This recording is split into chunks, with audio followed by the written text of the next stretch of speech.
ሰበር ዜና። በቅድሚያም አርዕስተ ዜናዎችን። እስራኤል እና ኢራን እንዲሁም አሜሪካን አዳዲስ ጥቃቶችንና ጦርነቱን መቀጠሉን ተሰማ። የእንግሊዝ ዜጎችን ለመመለስ የታቀደው በረራም ተስተጓጉሏል። እስራኤል የደቡብ አፍሪካን ኢኮኖሚ ሽባ አደርጋለሁ ስትል ዛተች። ቤላሩስ የሩሲያን ድሮን በስህተት መታ ጣለች። የኢፌዴሪ የውጭ ጉዳይ ሚኒስትር የሱዳን መንግስት ከኢትዮጵያ ተነስተው ጥቃት የፈጸሙ ድሮኖች አሉ ሲል ያቀረበውን ክስ ተከትሎ በኢትዮጵያ የሱዳን አምባሳደር ጠርቶ ማብራሪያ ጠየቀ። ኪም ጆንግ ኡን አዲሱን ባለ 5000 ቶን ግዙፍ የኒውክሌር አጥፊ መርከብ አስመረቁ። የመንግስታቱ ድርጅት በጦርነቱ የመጀመሪያ 2 ቀናት 100,000 ሰዎች ቴህራንን ለቀው መውጣታቸውን አስታወቀ። ኢራን የበለጠ እና ግዙፍ የጥቃት ማዕበል እየመጣባት ነው። አሜሪካ በዲሞክራቲክ ሪፐብሊክ ኮንጎ በማዕድን ቁፋሮ ቦታ በደረሰ የመሬት መንሸራተት የሟቾች ቁጥር ከ200 በላይ መድረሱ ተገለጸ። በአሜሪካ ጥቃት ደርሶባት ከሰመጠችው የኢራን የጦር መርከብ የ80 ሰዎች አስክሬን መገኘቱ ተገለጸ። በቅድሚያም የሱዳን የውጭ ጉዳይ ሚኒስቴር ቀደም ብሎ ባወጣው መግለጫ ድሮኖች ከኢትዮጵያ ድንበር ተነስተው ሱዳን ግዛት በመግባት የተለያዩ ኢላማዎችን መምታታቸውን በመጥቀስ ኢትዮጵያን በጣልቃ ገብነት ከሷል። የአልጀዚራ ዘገባ የኢትዮጵያ ዲፕሎማሲያዊ ምንጮችን ጠቅሶ እንደገለጸው የውጭ ጉዳይ ሚኒስቴር ክሱን ፍጹም ውድቅ አድርጎታል። ኢትዮጵያ ክሱ መሰረተ ቢስ እንደሆነና ይህም ሱዳን የኢትዮጵያ አማጽያንን ለመመልመልና ለመደገፍ የምታደርገውን እንቅስቃሴ ለመሸፈን ያቀረበችው የሐሰት ክስ መሆኑን አምባሳደሩ ገልጸዋል። አዲስ አበባ በሱዳን ውስጥ ካለው ግጭት ጋር በተያያዘ የገለልተኝነት አቋሟን በድጋሚ ያረጋገጠች ሲሆን ሱዳን ግን ከትግራይ ክልል ተዋጊዎችን ለራሷ ጦርነት እየመለመለች ነው ስትል ወቀሳ አቀርባለች። በቀጣይም እስራኤልና ደቡብ አፍሪካ ውዝግብ ውስጥ ገቡ።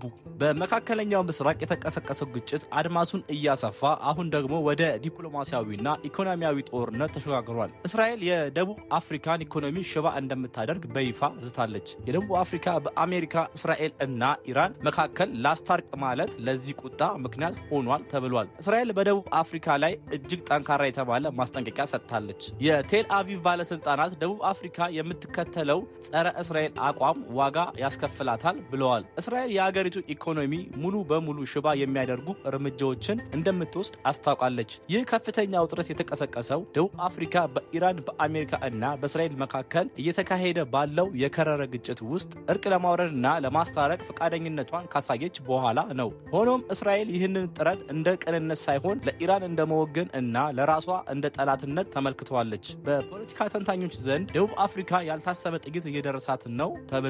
በሁለቱ ሀገራት መካከል ያለው ግንኙነት ቀደም ብሎ በሄግ ዓለም አቀፍ ፍርድ ቤት በነበረው ክስ ሳቢያ ሻክሮ የቆየ ሲሆን አሁን ደግሞ እስራኤል በኢኮኖሚ ዘርፍ ቀጥተኛ ጥቃት ለመሰንዘር መወሰኗ ሁኔታውን ይበልጥ አሳሳቢ አድርጎታል መባሉ ተገልጿል። በመካከለኛው ምስራቅ የተቀሰቀሰው ጦርነት 6ኛ ቀኑን በያዘበት በአሁኑ ወቅት እስራኤል እና ኢራን አዳዲስ መጠነ ሰፊ የአየር ጥቃቶችን መለዋወጣቸው ተሰምቷል። ይህ በእንዲህ እንዳለ ዜጎቿን ከቀጠናው ለማስወጣት የሞከረችው ዩናይትድ ኪንግደም የመጀመሪያው የበረራ ጉዞ በቴክኒክ ችግር መስተጓጎሉ ተገልጿል። እስራኤል በሊባኖስ እና በኢራን ግዛቶች ላይ ያነጣጠሩ ጥቃቶችን መፈጸሟን ይፋ አድርጋለች። እንደ እስራኤል መከላከያ ገለጻ በኢራን ቆም ግዛት የሚገኝ የሚሳኤል ማስጀመሪያ እና በኢስፋን የሚገኝ የአየር መከላከያ ስርዓት ከፍተኛ ሁኔታ ተመተዋል። በሌላ በኩል ከኢራን የተተኮሱ ጥቃቶችን ለመከላከል በእስራኤል ቴልአቪቭ እና ኢየሩሳሌም የአየር ጥቃት ማስጠንቀቂያ ደውሎች ሲሰሙ ነበር። የኢራን ጥቃቶች በእስራኤል የአየር መከላከያ ሲመክኑ የሚያሳዩ ምስሎችም በሰማይ ላይ ታይተዋል። የብሪታንያ መንግስት ዜጎቹን ከቀጠናው ለማውጣት ከኦማን ያዘጋጃት የመጀመሪያዋ በራሪ በትላንትናው ዕለት ጉዞዋን መጀመር ነበረባት። ሆኖም በአውሮፕላኑ ላይ ባጋጠመ የቴክኒክ ብልሽት ምክንያት ጉዞ ተሰርዞ ለዛሬ መዘዋወሩ ታውቋል። በአሜሪካ በኩል ህግ መወሰኛ ምክር ቤት አባላት የቀድሞ ፕሬዝዳንት ዶናልድ ትራምፕ በኢራን ላይ የሚወስዱትን ወታደራዊ እርምጃ ለመገደብ የቀረበውን የህግ ረቂቅ ውድቅ አድርገውታል። ይህ ውሳኔ ዋይት ሃውስ በቀጠናው ላይ ያለው ወታደራዊ ተጽዕኖ ለማስቀጠል ያለውን ፍላጎት የሚያሳይ ነው ተብሏል። ዘገባው የሸገር ኤፍኤም ነው። በቀጣይም የቤላሩስ የአየር መከላከያ ኃይሎች በጎሜል ክልል ሲበር የነበረ የሩሲያ የጥቃት ድሮን የቤላሩስን የአየር ክልል የጣሳ የዩክሬን ድሮን መሆኑን በስህተት በመገመት መጥተው መጣላቸው ተገለጸ። ድሮኑ በቤላሩስ ውስጥ ከሚገኝ የሩሲያ የጦር ሰፈር ከተተኮሰ በኋላ አቅጣጫውን ስቶ እንደነበር ተዘግቧል። የቤላሩስ ባለስልጣናት በኋላ ላይ በሰጡት መግለጫ ድሮኑ አቅጣጫውን ስቶ ወደ ህዝብ መኖሪያ አካባቢ እያመራ ስለነበረ እርምጃው እንዲወሰድ ማድረጋቸውን ገልጸዋል። እስካሁን የተመዘገበ የሰው ህይወት ጉዳት የሌለ ሲሆን ሞስኮም ስለ ሁኔታው እስካሁን ይፋዊ ምላሽ አልሰጠችም። በቀጣይም ሰሜን ኮሪያ የሰሜን ኮሪያው መሪ ኪም ጆንግ ኡን ለሁለት ቀናት በቆየ ጉብኝታቸው የሀገሪቱን የባህር ኃይል የኒውክሌር አቅም ለማሳደግ ያለመውን አዲስ ባለ 5000 ቶን አጥፊ የጦር መርከብ መጎብኘታቸውን የመንግስት መገናኛ ብዙሃን ዘግበዋል። መሪው በጉብኝታቸው ወቅት ከአዲሱ የጦር መርከብ ላይ የተተኮሱ ስልታዊ የክሩዝ ሚሳይል ሙከራዎችን በአካል ተገኝተው የተከታተሉ ሲሆን የመርከቧን የጥቃት ብቃት ማረጋገጣቸው ተገልጿል።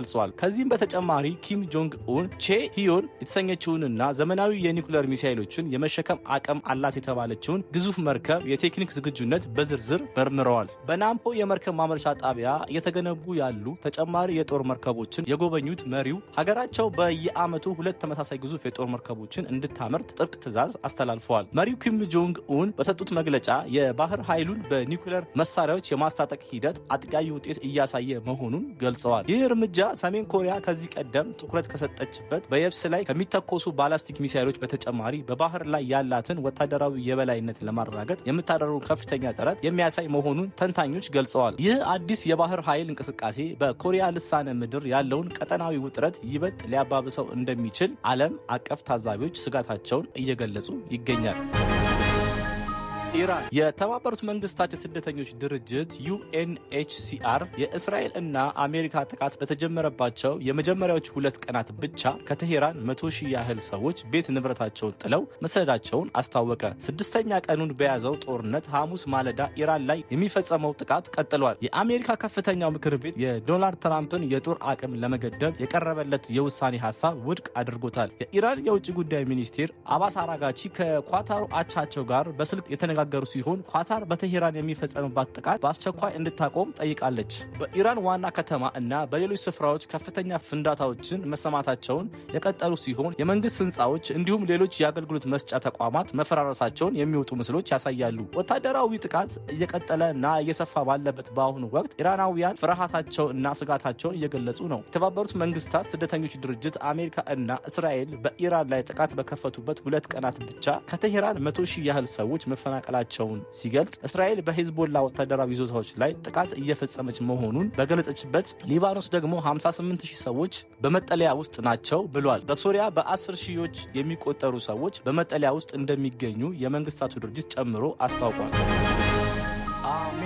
የአሜሪካ የመከላከያ ሚኒስቴር ፔት ሄግሴት እና የጦር ኃይሎች የጋራ ጠቅላይ ኢታማዦር ሹም ዳን ኬይን በኢራን ላይ እየተካሄደ ስላለ ወታደራዊ ዘመቻ ቨርጂኒያ ከሚገኘው የፔንታጎን ዋና ጽሕፈት ቤት መግለጫ ሰጥተዋል። የመከላከያ ሚኒስቴሩ የአሜሪካ ጦር ኃይል በህንድ ውቅያኖስ ላይ አንድ የኢራን የጦር መርከብ በውሃ ውስጥ የሚምዘገዘግ ሚሳኤል በመጠቀም ማስመጡን ተናግረዋል። የኢራን መንግስት ተሸንፏል ያሉት መከላከያ ሚኒስቴሩ አሜሪካ በሚያጠራጥር ሁኔታ ያለ ርህራሄ ከባድ ጉዳት በማድረስ እያሸነፈች ነው ብለዋል። ተጨማሪ ወታደራዊ እርምጃ በኢራን ላይ እንደሚወሰድ ጠቅሰው የበለጠና ግዙፍ የጥቃት ማዕበል እየመጣ ነው ብለዋል። የአሜሪካ ጦር ጠቅላይ ኢታማዦር ሹም ዳን ኬል በበኩላቸው የሰራዊቱ ጥቃት ወደ ምድር የተስፋፋ ወደ ኢራን ግዛት ጠልቆ እየገባ ነው ሲሉ ጥቃቱ መጠናከሩን አመልክተዋል። የመከላከያ ሚኒስቴሩ ፔት ሄግሴት ኢራን ፕሬዚዳንት ትራምፕን ለመግደል ሞክራለች በማለት ከሰው፣ ነገር ግን አሜሪካ ለመግደል ሙከራውን ያደረገውን ቡድን መሪ አድና ገላለች ብለዋል። ኢራን ውስጥ 150 በላይ ሰዎች የተገደሉበት በሴቶች ትምህርት ቤት ላይ ስለተፈጸመው ጥቃት ተጠይቀው የመከላከያ ሚኒስቴሩ በሰጡት ምላሽ ምርመራ እያደረግን ነው ሲሉ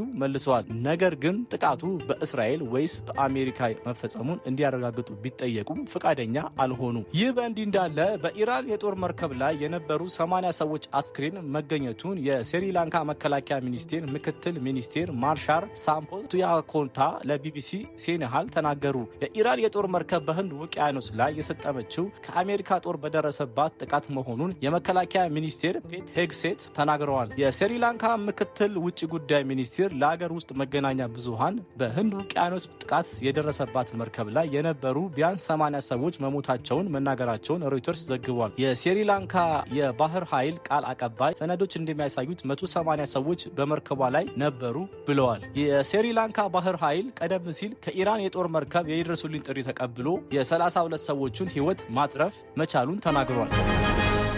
በቀጣይ ኮንጎ በምስራቃዊ ዴሞክራቲክ ሪፐብሊክ ኮንጎ በሚገኝ የማዕድን ቁፋሮ ቦታ ላይ በደረሰ የመሬት መንሸራተት የሟቾች ቁጥር ከ200 በላይ መድረሱን የአገሪቱ መንግስት አስታወቀ። በታጣቂዎች ቁጥጥር ስር በሚገኘው የአገሪቱ ትልቅ የኮልታን ማዕድን ቁፋሮ ቦታ ላይ ማክሰኞ ዕለት የማዕድን ማውጫ ጉድጓድ መደርመሱን የዓይን እማኞች ለኤኤፍፒ የዜና ወኪል የገለጹ ሲሆን መጀመሪያ ላይ 6 ሰዎች መሞታቸው ተነግሮ ነበር። የሩባያ የማዕድን ቁፋሮ ቦታ ከሰሜን ኪቩ ግዛት ዋና ከተማ ጎማ በሚባል መስተምዕራብ 70 ኪሎ ሜትር ገደማ ርቀት ላይ የሚገኝ ሲሆን አካባቢው በሩዋንዳ ይደገፋሉ በሚባለው M23 የታጠቀ ቡድን ቁጥጥር ስር ነው። የሀገሪቱ የማዕድን ሚኒስቴር ባወጣው መግለጫ በጊዜያዊ መረጃው መሰረት 70 ህጻናትን ጨምሮ ከ200 በላይ ዜጎች ህይወታቸውን ያጡ ሲሆን በርካቶች ደግሞ ቆስለዋል ብሏል። ኤኤፍፒ የሟቾችን ቁጥር በገለልተኛ አካል ማረጋገጥ አለመቻሉን አንስቶ ይህም የሆነው አካባቢው ራቅ ያለ በመሆኑ የሰብአዊ ድርጅቶችም ሆኑ ዋና የጤና ተቋማት ተደራሽነት የሌላቸው በመሆኑና የቴሌኮሙኒኬሽን አገልግሎትም በተደጋጋሚ የሚቋረጥበት በመሆኑ ነው ሲል አስታውቋል።